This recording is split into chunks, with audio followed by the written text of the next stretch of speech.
Good evening, everyone. My name is James Thompson, Campaigns Director of the New Jersey League of Conservation Voters.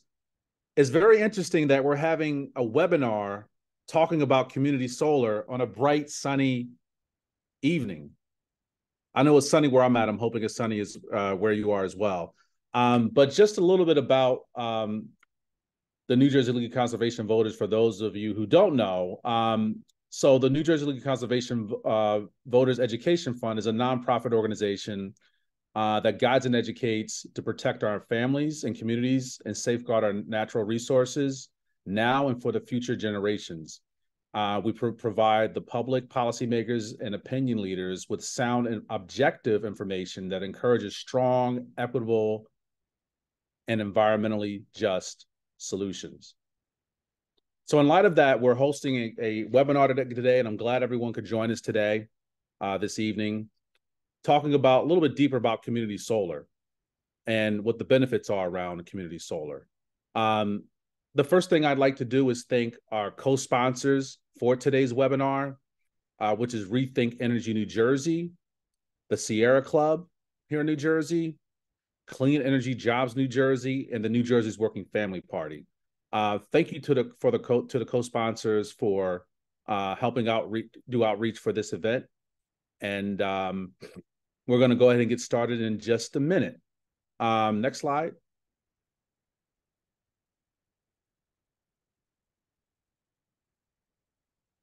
So I just want to go over some ground rules for this evening today. But before I start that, so it's about 6:35.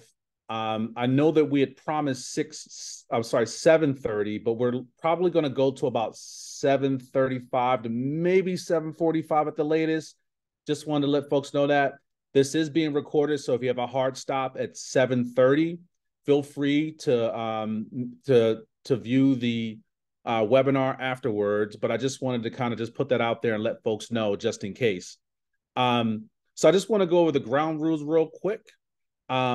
The first thing is to please, if you have an opportunity, change your name in the portion where you can change your name so we know you're easily identifiable. The directions are there on the slide. Please make sure that you continue to stay muted.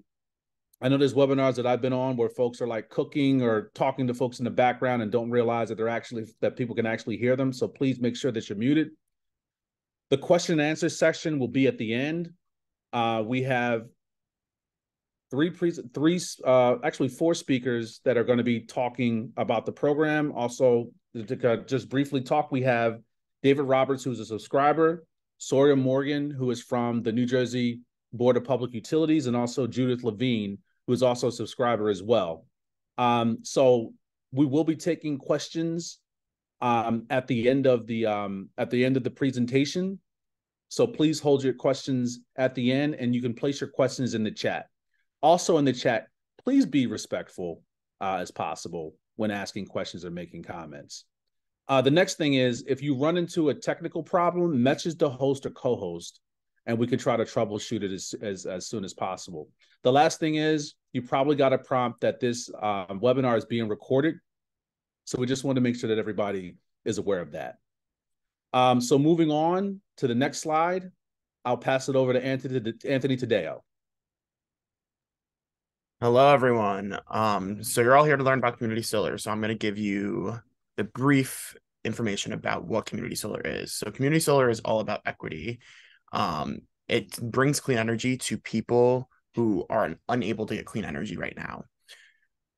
This process allows solar panels to be placed on third-party locations in nearby communities to generate electricity for anyone in the community, and it's just a win-win for all New Jerseyans.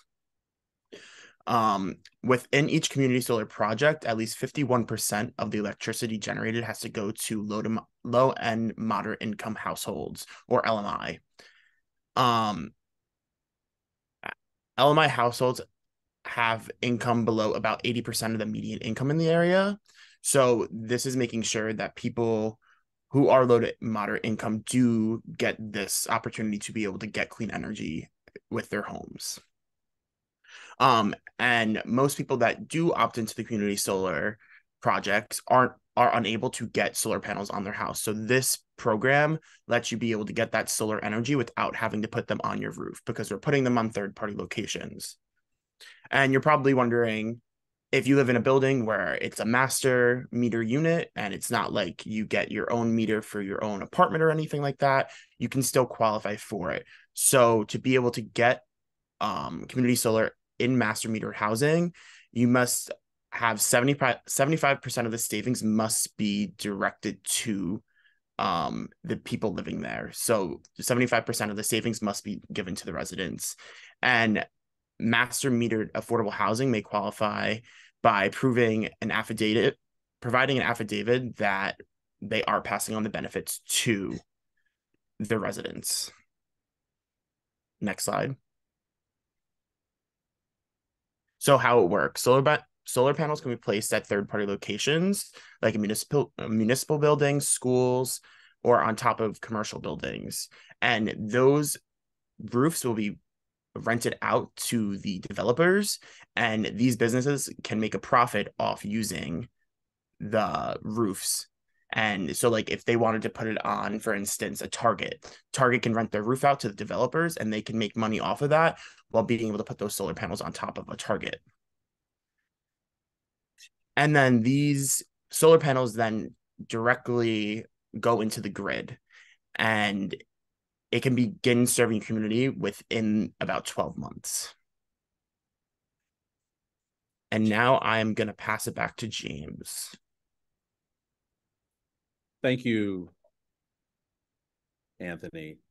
So first up, we have a subscriber, David Roberts.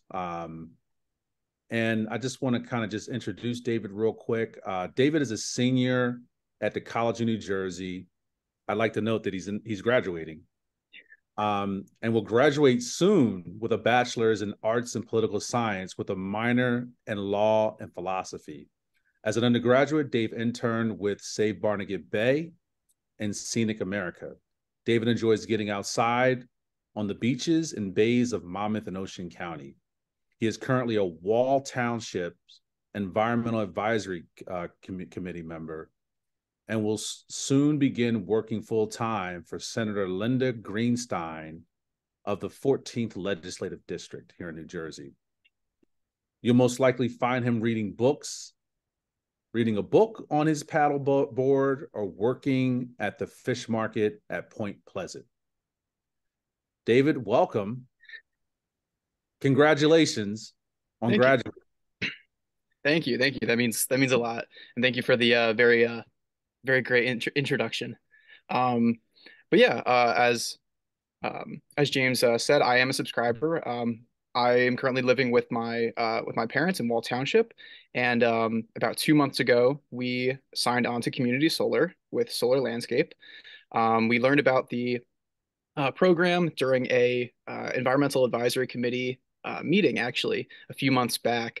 And I came to my parents. I pitched them the idea, like, hey, like it's a no money down, very low, like no subscription, no payment is what I'm trying to say. No payment for the subscription. It's just very easy to join.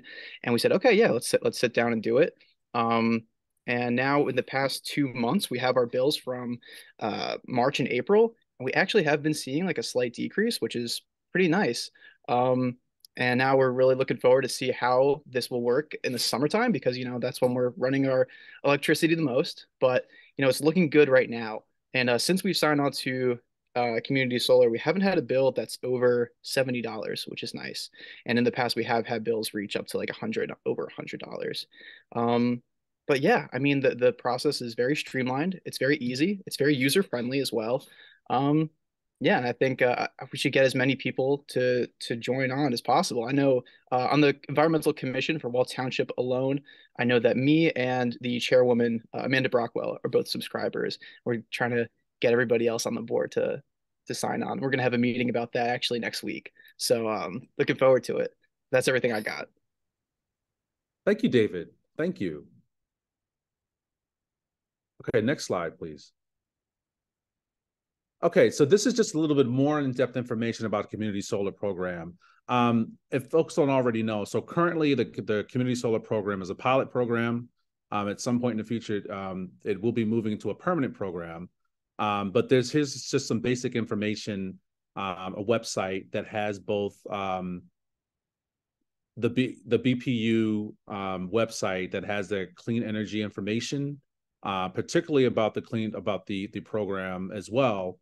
Then also on the right side, you can see some more extended information or a brochure that goes a little bit more in depth about the program and how it works. Moving to the next slide. So we have Sawyer Morgan, Dr. Sawyer Morgan, who is a research scientist at the New Jersey Board of Public Utilities, that's going to talk briefly about the program as well. Sawyer Morgan is a research scientist at the New Jersey Board of Public Utilities Division of Clean Energy and leads its community solar program. He came to the board in 2021 as a Rutgers Eagleton Science and Politics Fellow, having graduated from the University of Washington in 2020 with a Ph.D. in chemical engineering. When he's not reading about the clean energy transition, Sawyer enjoys hiking, cycling, bar trivia, and traveling. Thank you for joining us, Sawyer, and the floor is yours. Thank you, James. Yeah, we have had 2 years of a community solar pilot program in New Jersey so far. So you can go to the next slide. In the first year, the board approved 45 projects across the state in 2019, and that was 76 megawatts of power that was awarded. And of that, so far we've seen 20 projects with 44 megawatts of capacity have come online. And these projects are serving over 6,000 households and subscribers in New Jersey so far. Next slide. And in the second year, the board approved another 105 projects with 165 megawatts in 2021. And we've already seen some of those projects come online. 8 projects are already serving subscribers. And we're looking to see the other about 100 projects come online before the end of the year. So that'll be tens of thousands of more New Jersey homeowners or renters or businesses or affordable housing units that will be able to take part in the clean energy transition. The pilot program was originally planned to be 3 years, but with the success of the first 2 years, the board decided to forego the third and develop a permanent community solar energy program. So overall, that was 150 applications selected with 243 megawatts of capacity. So you can see on the map, these are all around the state. The red pins are those that are already in service, and the blue pins are already in development. The projects that are still in development may already be accepting subscribers, so that when they come online in the next few months, you will already be ready to go to get bill credits and savings as soon as they start generating electricity. Of these projects, they are all low and moderate income projects, meaning at least half of this capacity is carved out for low and moderate income subscribers. We also have ensured that these projects aren't taking up New Jersey's valuable open space, and most of the projects are located on commercial rooftops. There are also several on landfills, brownfields, parking canopies, and even a sand and gravel mine.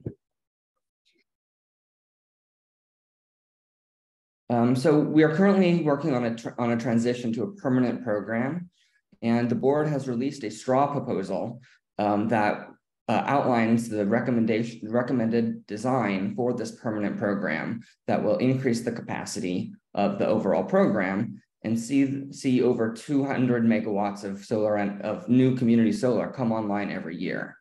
From some of these recommendations, one of them is that projects must be sited on rooftops, carports and canopies, contaminated sites and landfills, and man-made bodies of water like floating solar. Another recommendation is to allow for automatic enrollment. So that would allow municipalities or counties to partner with a community solar project work as what we call a subscriber organization to automatically enroll residents in the project, and ensure that make that sign up process easy for as many customers as possible. And that will also help ensure that even more potential customers are low and moderate income. We're also recommending allowing consolidated billing, and we'll touch on billing a bit later, and the payment process for community solar. But we're also recommending there be a single bill for customers so that they can just receive community solar discounts directly on their utility bill.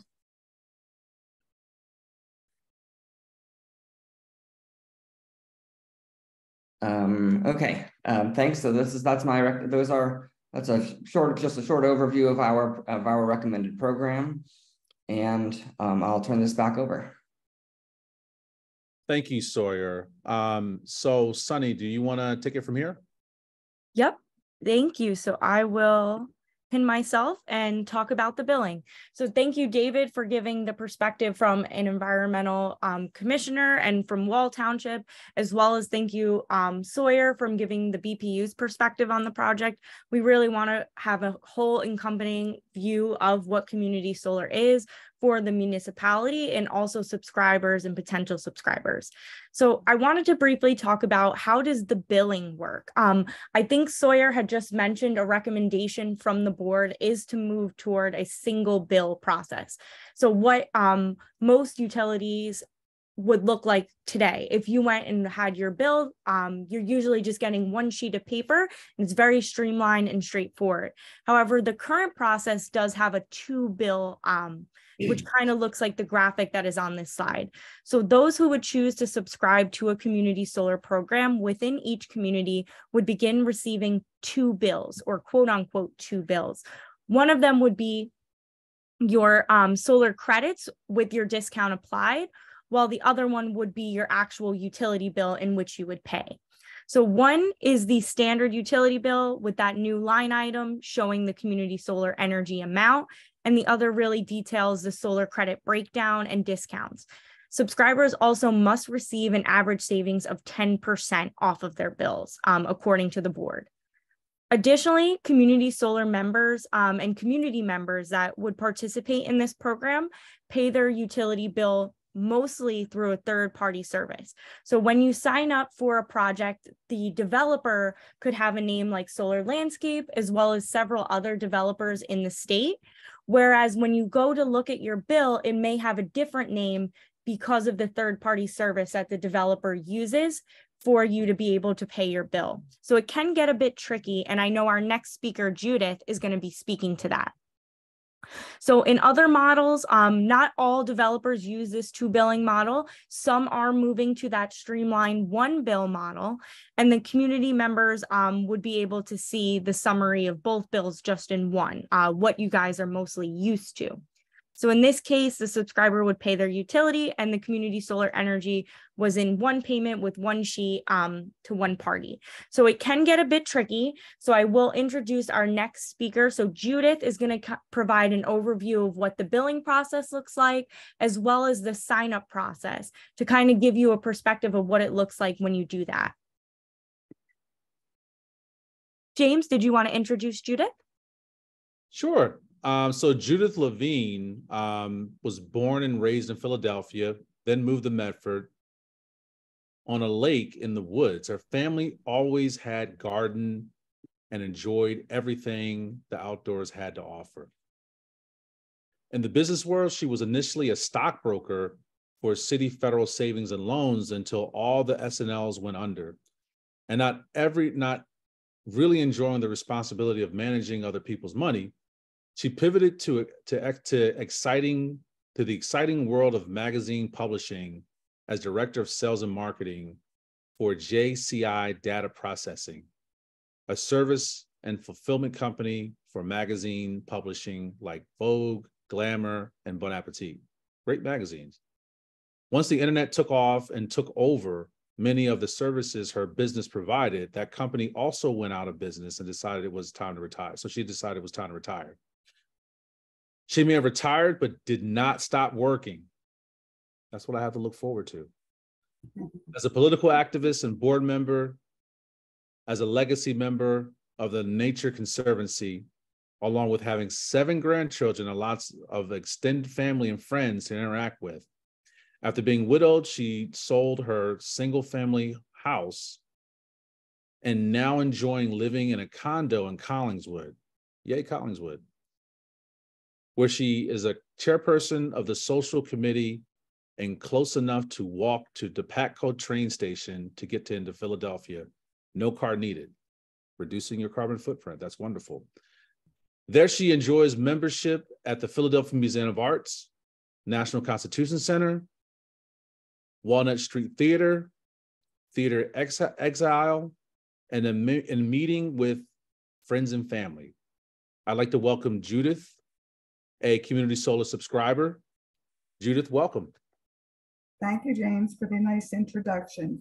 I'm just going to say right up front, because I was in sales and marketing for many, many years, and because I'm out of practice on delivering my speech to everyone, I decided, so I didn't forget anything, I'm going to read what I put together for tonight's presentation. So about 2 years ago, I got an offer in the mail, as I'm sure most of you have, and you get many of them. And I got the offer to use New Jersey's community solar program to save money and save the planet. And now, even though I live in a condominium building, the computer I'm using to talk to you today is powered by clean, renewable solar energy. As a grandmother of 7, I am deeply concerned about climate change. And as I read articles regularly from the scientists and experts that time is running out and the climate can't wait, I felt the need to do as much as I could. As an educated and interested consumer, I consider myself to be up on what's available, but at that point, I didn't even know that I could buy solar energy without having solar panels. I live in a condo building and not a single family home. So thinking of all the benefits I would receive, it seemed perfect for me. I applied, submitted all my information, including my PSE&G account number. Very easy process for what I considered a win-win. As a lifelong political activist who has spent many years and hours trying to improve my community, my town, and my country, I was impressed with the fact that I could, 1, help the environment, 2, save money, and most of all, save the planet for those precious grandchildren. And I didn't have to carry a protest sign, march in Trenton, Philadelphia, or Washington, as I have done in the past, for the changes I wanted to see, or work for a political action group to help change the world. I simply signed up with Community Solar from Solar Landscape. Before I knew it, I got a letter telling me that I was now connected to the PSE&G utility grid and now getting clean, renewable energy. The solar energy produced by Solar Landscape was allocated to my account, reducing the amount for electricity on my PSE&G bill. After I received my reduced bill, online of course, I receive a statement from Solar Landscape for the cost of the solar electricity applied to my PSE&G bill. I use auto pay and the amount is taken directly out of my bank account. And to go greener, I selected a paperless communication so I can view my account online. The process could not have been easier. Growing up, I was told by my grandfather, who was a ward leader in Philadelphia, and my parents, who worked for many worthy causes once we moved to Medford, New Jersey, that I could make a difference, even though I am only one person. Thanks to the New Jersey Community Solar Program, I feel like I'm making a big difference, one person at a time. Thank you. Thank you, Judith. And thank you for that. I think that one of the things that I like to highlight that Judith had said and mentioned was that community solar is a win-win for everyone. It's a win-win for residents, it's a win-win for our environment, and it's a win-win for our pockets too. So thank you for Judith for highlighting that in your testimonial, and the other 2 speakers as well, Morgan and also, Sawyer and also David as well. So I think I'll pass this over to Sunny. Yep. Next. I am right. All right. Thanks, Catherine, for transitioning the slide. I was just about to say so. So just to give an overview and kind of a summary of what this means for New Jersey communities.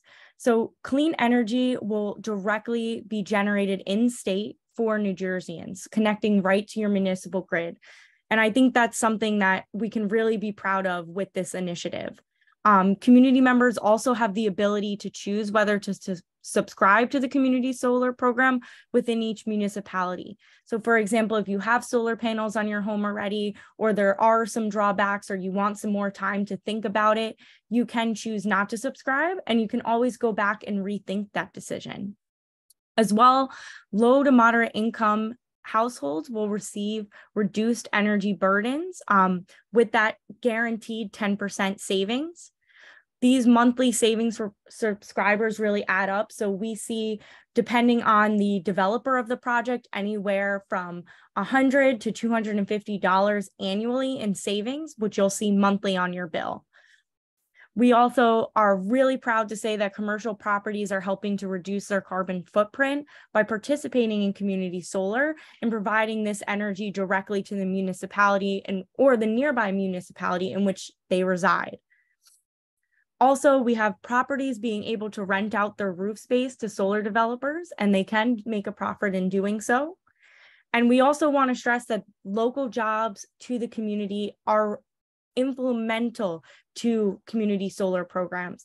So when there is a project in your municipality or your nearby municipality, solar developers really try to engage the community and get them up to job training and development so they can work in community solar programs.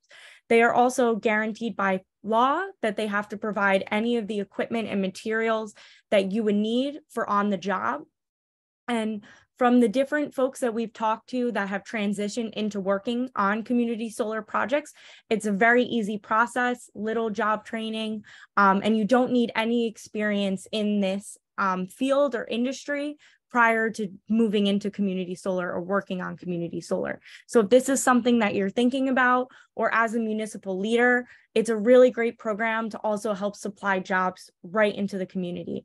And as I know Anthony touched on before, from the conception of this project and getting the go from the municipality, within 12 months, you can have a fully constructed project with electrons into the grid. So this is one of the quickest, most shovel-ready clean energy programs that the state provides.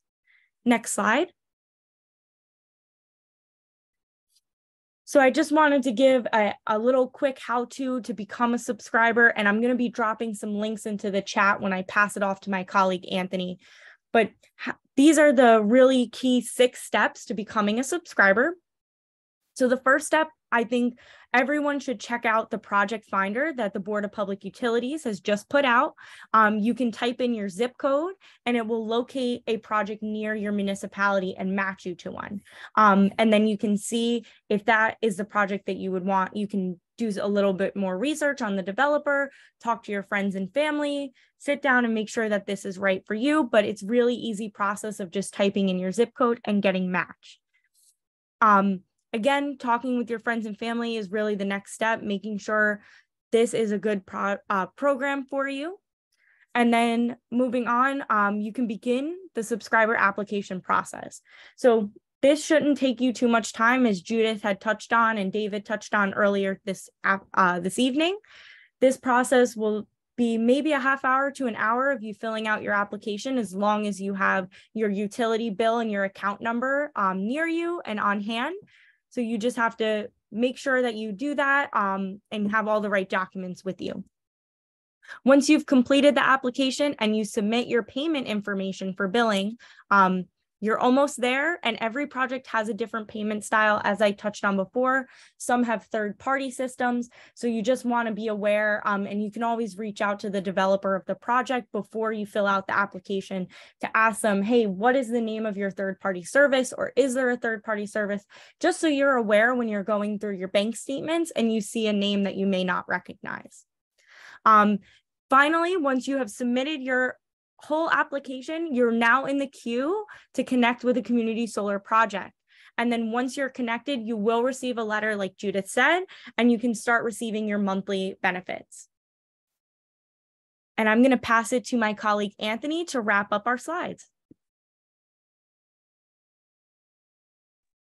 Yeah, so right now, if you guys want to pull out your phones or use the link that Sunny's going to drop in the chat, this is how you will get to the Finder. So you'll get to the screen that is on the left, and then to put your zip code in, you're going to go to that green button that says Find Community Solar Projects Near You. And like she said, you're going to put your zip code in, and you're going to find the project near you. And you can also scan that code in the bottom right if you don't want to use the link that she dropped in the chat.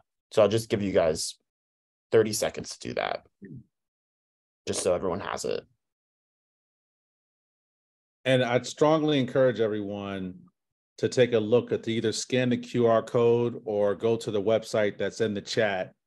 There are areas that aren't part of the community solar program. However, that's another conversation. But for the ones who are, that are fall within those areas, please take the time to take a look at this and scan the code, scan the QR code, and go through the process, and when you have an opportunity. But we just wanted to make sure that everyone had access to this. This is a lot of very good information, and this is a win-win, and it's a benefit for you. You don't have to put panels on your house, and you get clean energy.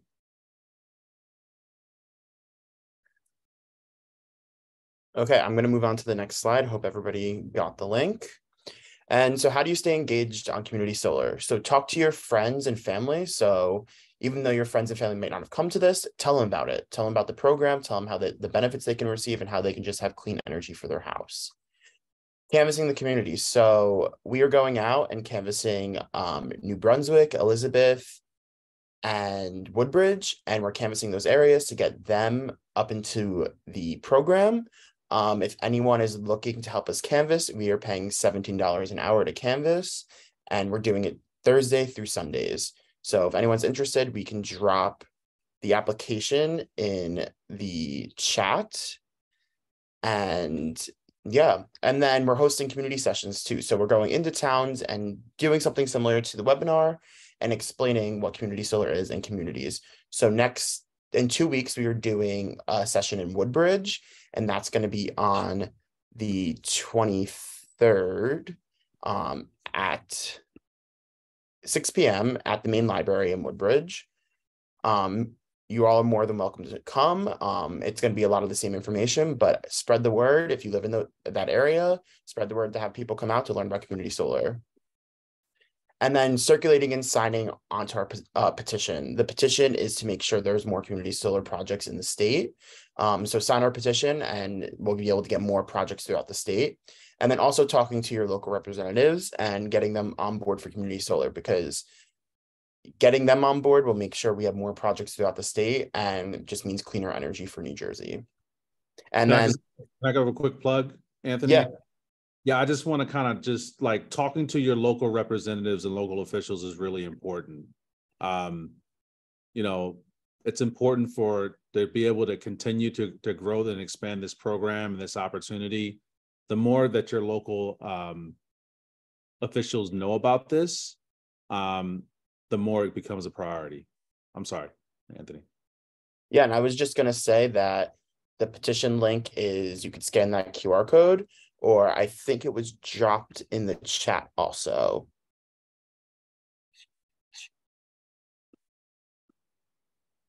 And then we can go to the next slide. And now we thank you for coming, and we will take some of your questions. I know we have some that we took from the chat that we'll probably start with. And if you guys have any more questions, please just put them in the chat. Okay, thank you, Anthony. Thank you, Sunny. Thank you, Anthony. Thank you, David. Thank you, Sawyer. And thank you, Judith, all of you for sharing both information and your testimonials about the program. So we will be moving to a question and answer. We're actually a little bit ahead of schedule, so we've got some time to answer questions. So I will take a look at some of the questions that have come out. But the first question that I have is actually for David. So David, can you talk a little bit more about what the enrollment process looked like, and what were the challenges, if there were any, and what parts were easy? Yeah, so the enrollment process for us, I sat down with my mother to go through the process. Fairly straightforward. You know, you just needed to have all your account information with your actual service provider, which for us is JCP&L. Then you're going to link that account with, I believe it's called Arcadia. And then once you make your account through there, connects the two, and then it lets you know that you're signed up for for community solar, you know, benefits going forward. And then I think it took about a month for us to start getting our bill through Arcadia. And we did the same exact thing where we opted to go with the paperless bill, so we get the results in through email.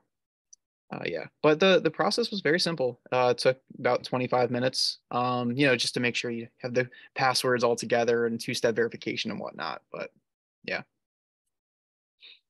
Great. Thank you, David. So I'm looking at a question here from Walter. I don't want to mispronounce your last name, Walter, so I'm just going to read your question. So it looks like the question is, why is there a 12-month lag between when the community solar panels are put in place and when the electricity can be used by the subscriber?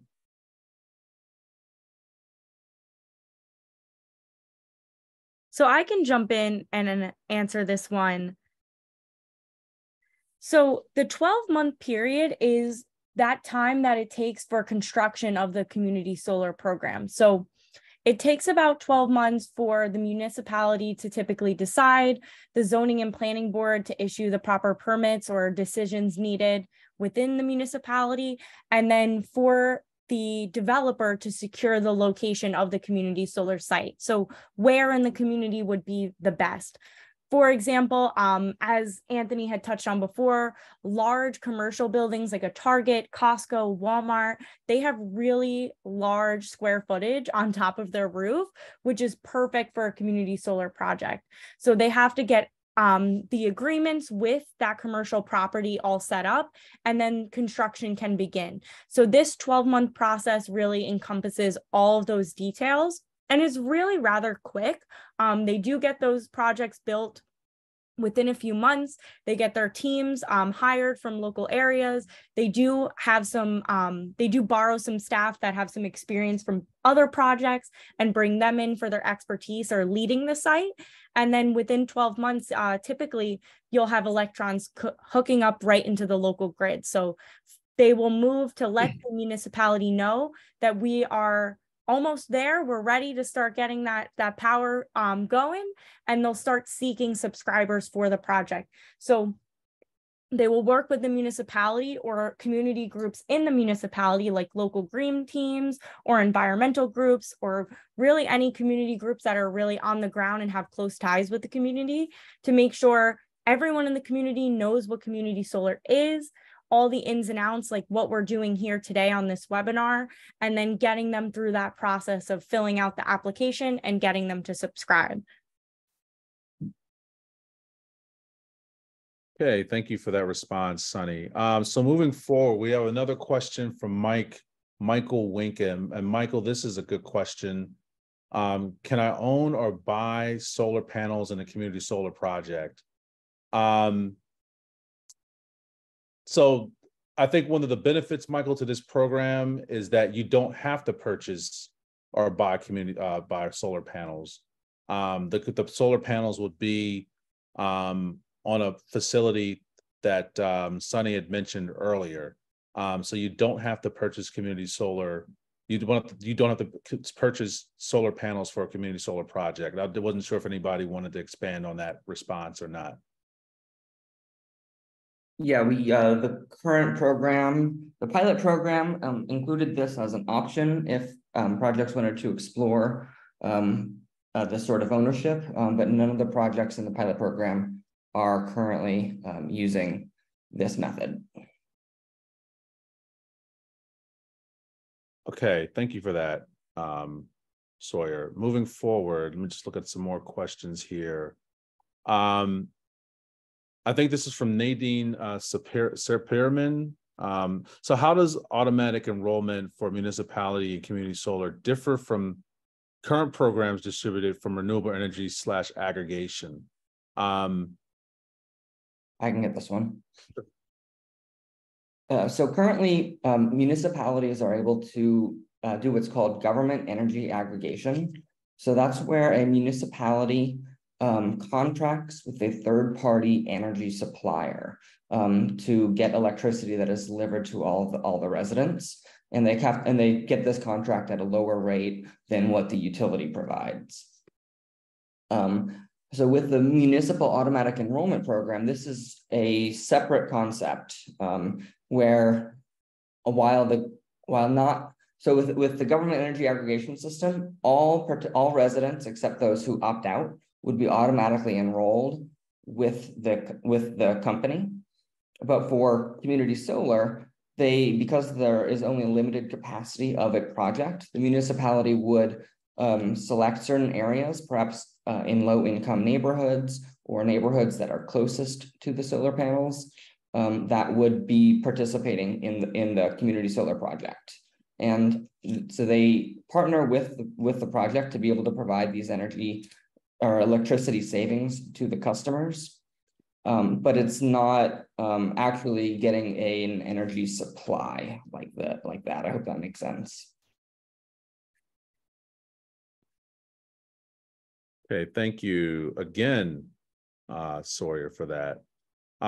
This is an interesting question.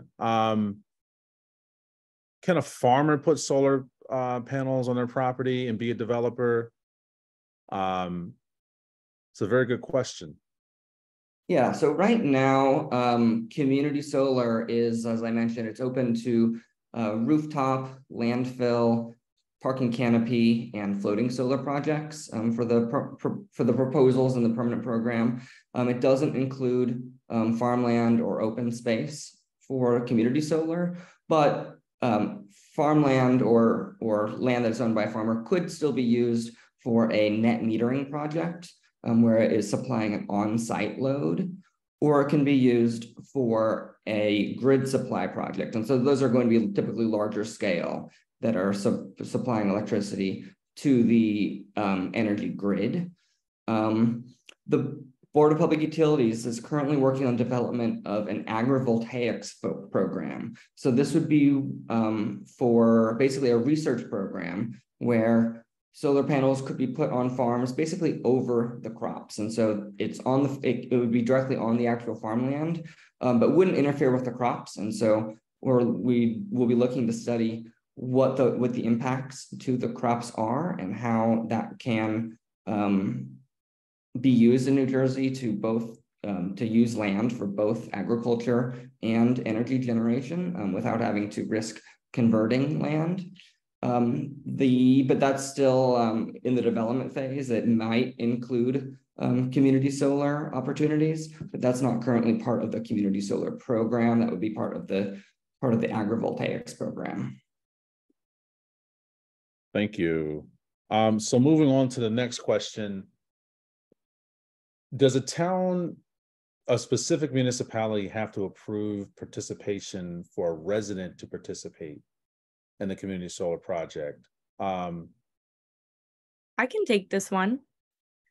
So no, if there is a project near you and you type in your zip code through the project finder and you are matched to a project, you do not have to receive a yes from your mayor or your town council. You can just go ahead and subscribe.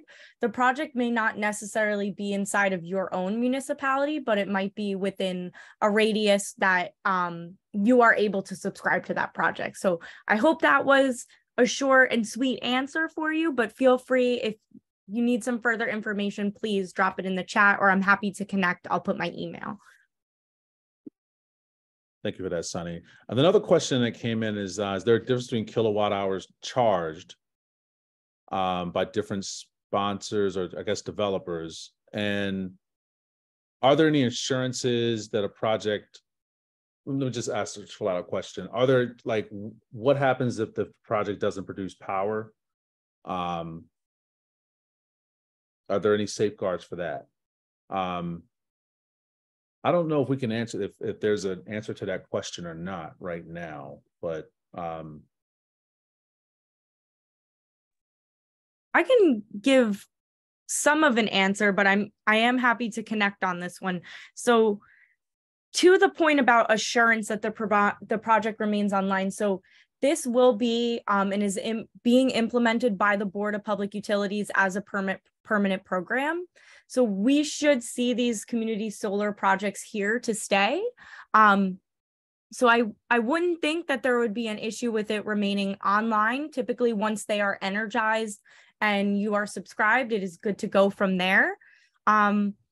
And looking to the second point of the question, would you lose your power if the developer fails to generate power? So I think there would have to be a substantial issue with the entire project for you to lose any power. But I do know, because of New Jersey's unique energy grid and our larger grid structure, we do share a larger PJM network with several other states. So we are deriving power from several sources at a time. So that is just something to consider here. But I do welcome, if Sawyer, you have anything to add, or any of our other speakers, please feel free. If not, I am happy to connect with you, Scott, afterwards.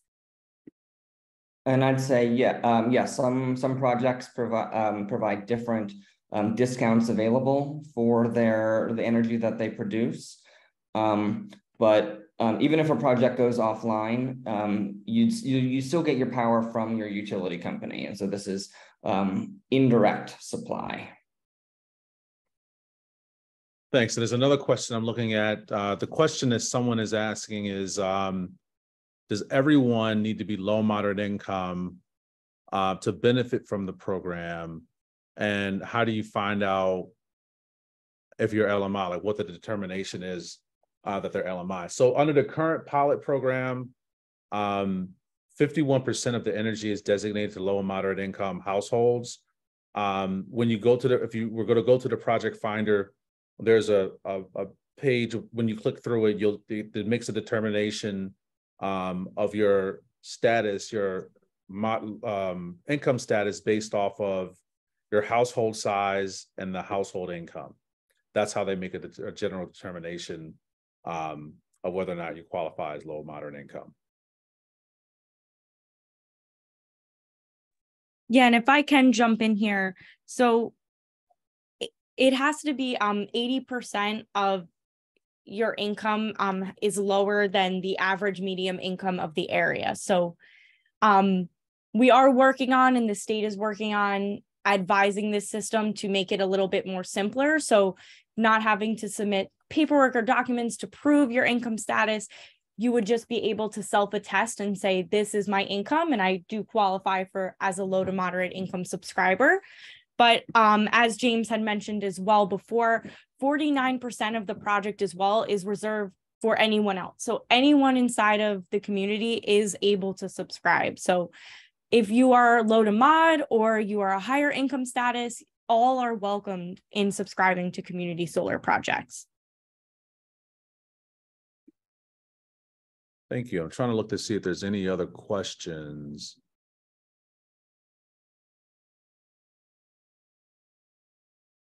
Okay.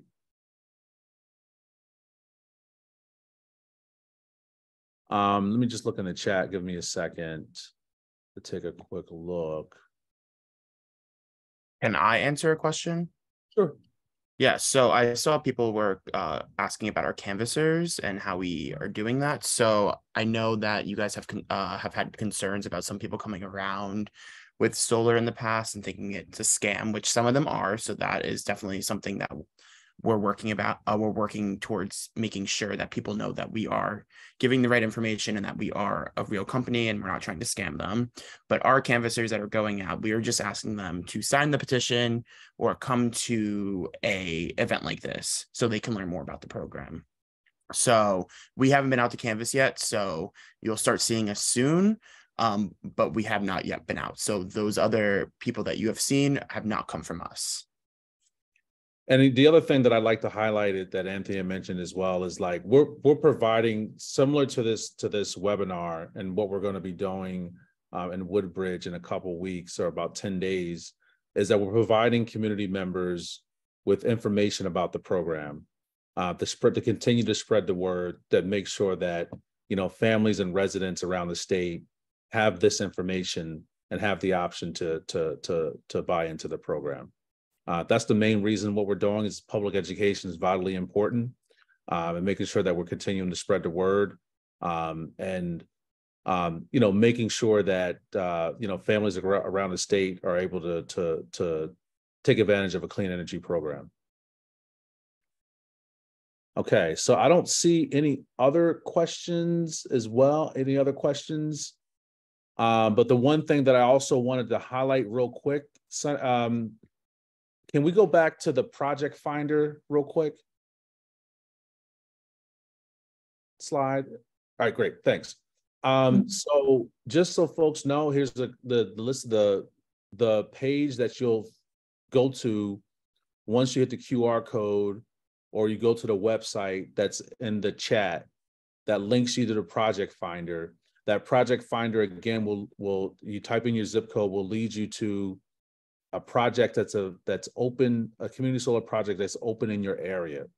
I'm encouraging folks, again, take a look at it, and follow the steps that Sunny had talked about earlier. Can we go back to the steps real quick? Follow the steps. You can skip step 2, but follow the steps as much as you can. Sign up for the program, look into it, and start, earning the savings as soon as possible. Does anyone else, any of the presenters, have any closing statements that they'd like to make? I just want to add, James, I did see something in the chat. So the 10% guaranteed savings is for everyone across the board. So whether you are low to moderate income status or a higher income status, you are guaranteed monthly savings. So with subscribing to Community Solar, you will definitely see it monthly. And we know the only catch is it does vary between developer. So depending on who develops your project, you can see anywhere from $100 to potentially upwards of $250 annual savings per year, but you will see it monthly coming off your bill. So that was just something I wanted to make sure we got across. Thank you, Sunny. And I'm going to drop the link to the board's proposal again. And I'll also drop a link to how to submit public comments. We would love to hear some comments from this type of audience, customers who are going to be involved in the community solar program. These are great perspectives to see for ensuring that we have adequate customer protections to guarantee savings and a positive experience. Thank you, Sawyer. Any other closing remarks from either David or Judith? Okay, great. Thanks. Oh, sorry, David, you just unmuted. I'm sorry. I was just going to say thank you for having me. And I'm looking forward to Wall Township getting more acclimated to the community solar projects. So yeah, keep an eye out this summer if you're a Wall Township resident. Great. And again, thank you to David, thank you to Judith, and thank you to Sawyer. This webinar is being recorded and will be available after we have an opportunity to upload it. Thank you for everyone for coming, and enjoy your evening. Good night. Thank you so much.